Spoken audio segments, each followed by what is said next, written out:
तो homies welcome back to our channel Yoru Senpai. तो तुम्हें पता चल ही गया होगा कि रिसेंटली सोलो लेवलिंग के बहुत ही लॉयल कैरेक्टर की बैक स्टोरी रिवील हुई है। Yes, that is our only agrees the blood red commander. तो आज हम देखने वाले हैं एग्रीज की बैक स्टोरी को, और हाँ ये ऑफिशियल है। तो चलो इस चैप्टर को कवर करते हैं। और हाँ, इस चैप्टर का नाम है सैन हालात, और हाँ हमारे एग्रीज का नाम भी सैन हालात ही है। और चैप्टर की स्टार्टिंग होती है और हम देखते हैं एक लाइब्रेरी का सीन। यहाँ पे हम देखते हैं जिन्वू को, जो इसी लाइब्रेरी में घूम रहा होता है, बट तभी उसे एक बुक मिलती है जिसका नाम होता है द ट्रेजेडी ऑफ एग्रीज, जिसे देख के वो काफी शॉक्ड है। और अब वो उस बुक को खोल के देखता है और पढ़ने लगता है, जिसमें फिर हम देखते हैं एक एशियंट एरा का सीन। और यहाँ पर हम देखते हैं एग्रीज की आर्मी को। हाँ, एग्रीज इस आर्मी का कमांडर है और ये बंदा अपने पूरे किंगडम में मशहूर है, कभी भी एक भी जंग ना हारने के लिए। लाइक उसके किंगडम के किंग को भी नहीं जाना पड़ता। एक अकेला कमांडर अपनी आर्मी के साथ पूरे के पूरे किंगडम्स को डाउन करके आ सकता है। लाइक इससे ये बात तो पता चलती है हमारा एग्रीज शैडो होकर ऑरा फार्म नहीं करता,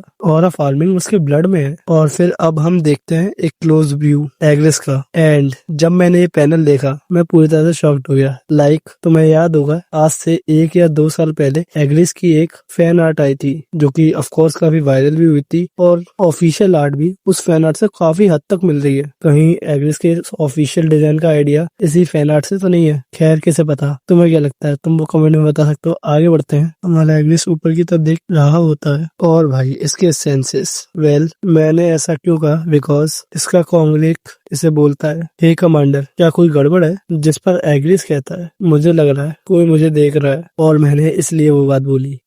आगे चलते हैं। और इसका कॉन्ग्रेक इससे कहता है, इसे टीज करते हुए, हाँ तुम्हें देख रहे हैं ना काफी सारे लोग, बट मैं हैरान हूँ। तो the blood red commander agrees भी लोगों के सामने आने से डरता है। जिस पर एग्रीज से छोड़ो इस बात को। और फिर एग्रीज अपने मन में बोलता है, मुझे बिल्कुल ऐसा महसूस हुआ कि कोई मुझे ऐसा देख रहा है जो कोई इंसान नहीं है, और जिसकी पावर और साइज का अंदाजा लगाना बिल्कुल ही नामुमकिन है। और फिर हमें दिखाया जाता है एक बहुत ही सेक्सी पैनल, और इसके नीचे हम एग्रीज के वर्ड्स भी पढ़ते हैं, जो बोल रहा होता है, बाला इतनी पावरफुल एंटिटी मुझे क्यों देखेगी? Bro bro bro, because you are the definition of the loyalty and discipline, the man who command the countless shadows, not with noise but with presence alone. और अब हम स्टोरी पर वापस आते हैं, और अब हम देखते हैं राजा के किले का सीन, जहाँ पर राजा एग्रीज से कहता है, तुम्हें पता है मुझे रिपोर्ट्स मिली कि तुम इस मिशन में तुम्हारा कितना जरूरी रोल था। जिस पर एग्रीज बोलता है, यार मैजिस्ट्री आपके शब्द मेरे लिए काफी हैं। जिस पर मैजिस्ट्री यानी किंग बोलते हैं, तो अब से तुम हमेशा मेरे साथ रहोगे और मेरी तरफ से फाइट करोगे। जिस पर एग्रीज कहता है, मैं हमेशा आपके प्रति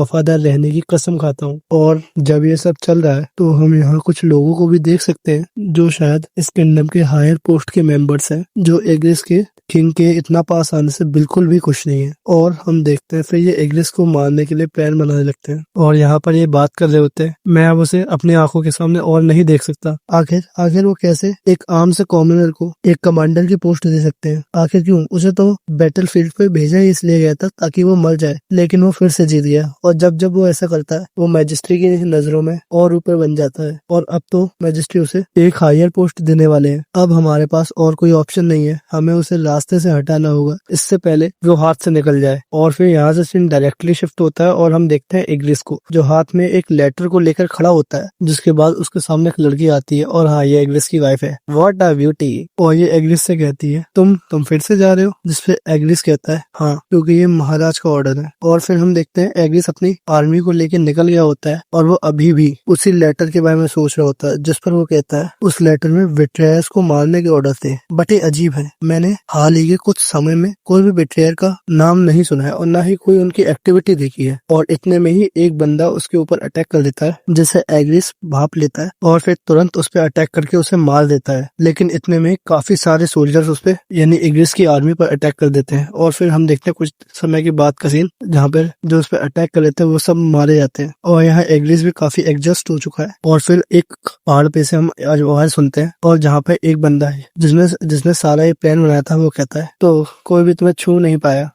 एग्रीज द रेड से यही उम्मीदें थी, बट मुझे यकीन नहीं होता, तुमने अकेले ही काफी सारे सोल्जर्स को खत्म कर दिया। जिस पर पर एग्रिस उस बंदे को देख के कहता है, आखिर तुम यहाँ क्या कर रहे हो? जिस पर वो बंदा कहता है, मैं तो यहाँ बस एक ट्रेटर को खत्म करने आया हूँ, एक ऐसा कॉमनर जो समझता है वो नोबल से ऊपर है। और इस पे एग्रिस काफी गुस्सा होता है और वो बोलता है उस बंदे की तरफ तलवार आगे करते हुए, क्या तुम्हें सही में लगता है ये बंदे मुझे हरा पाएंगे? जिस पर वो बंदा बोलता है, नहीं, हमें पता है तुम्हारे लिए काफी नहीं है। जो बंदा किंगडम्स तक को डाउन कर सकता है वो इन कुछ मुट्ठी भर इंसानों के सामने तो बिल्कुल नहीं मरेगा, लेकिन क्या वो अपनी वाइफ के लिए मरेगा? और इतना बोलते ही हम देखते हैं वो बंदा इग्लिस के सामने उसकी वाइफ को करता है और यहाँ पे इग्लिस भी समझ जाता है इसका क्या प्लान है और वो कहता है, यू बस्टेड। और जिस पर वो बंदा कहता है, अगर तू चाहता है कि तेरी वाइफ और तेरे कॉमनर जिंदा रहे तो यहाँ शांति से हमारे हाथों से मर जा। और ये सुनती एल्विस अपनी तलवार फेंक देता है और कहता है, लो, तुम जो चाहते थे वो मैंने कर दिया, अब मेरी वाइफ और मेरे कॉमनर्स को यहाँ से जाने दो। जिस पर वो बंदा कहता है, जाने दो? पर क्यों? जिस पर एग्लिस कहता है, क्योंकि तुमने मुझसे वादा करा था। जिस पर वही बंदा कहता है, वादा? मुझे तो ऐसा कोई प्रॉमिस याद नहीं। और फिर ये बंदा एग्लिस के ही सामने एग्लिस की वाइफ को मार देता है और उसकी कॉमनर को भी। और ये देखते ही एग्लिस बिल्कुल गुस्से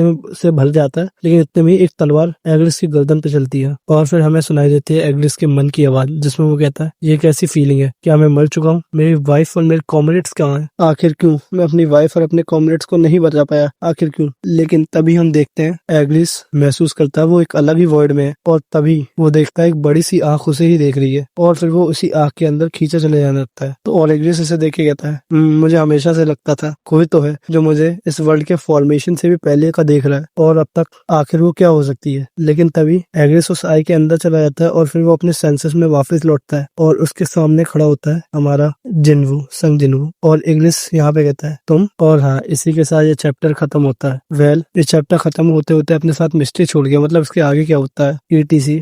बट हाँ, पर्सनली कहूँ तो ये चैप्टर इतना कुछ खास नहीं था। इसमें इन्होंने एग्रिस को इतना अच्छा दिखाया, फिर उसके बाद मुझे एक चीज समझ में नहीं, जो बंदा अकेले ही किंगडम्स तक को डाउन कर सकता था, बस उन्हें अपनी तलवार छोड़ी थी फिर भी वो मारा गया। आई नो काफी बंदे कहेंगे कि हमला एकदम अचानक से हुआ था, बट फिर भी एग्रिस लिटरली एक हाफ गॉड को, या कह लो हाफ गॉड की प्रेजेंस को सेंस कर पा रहा था, उसे एक तलवार का अटैक सेंस नहीं हुआ। या शिट। वेल, मैं तो ये कहना चाहूंगा काफी डिसअपॉइंटिंग स्टोरी थी, एग्रिस की बैक स्टोरी थी। मैं तो बस यही कहूंगा कि एग्रिस की बैक स्टोरी इससे भी बेहतर हो सकती थी। तो खैर, मिलते हैं पुरानी मानवा के न्यू चैप्टर के साथ। तक के लिए सायोनारा।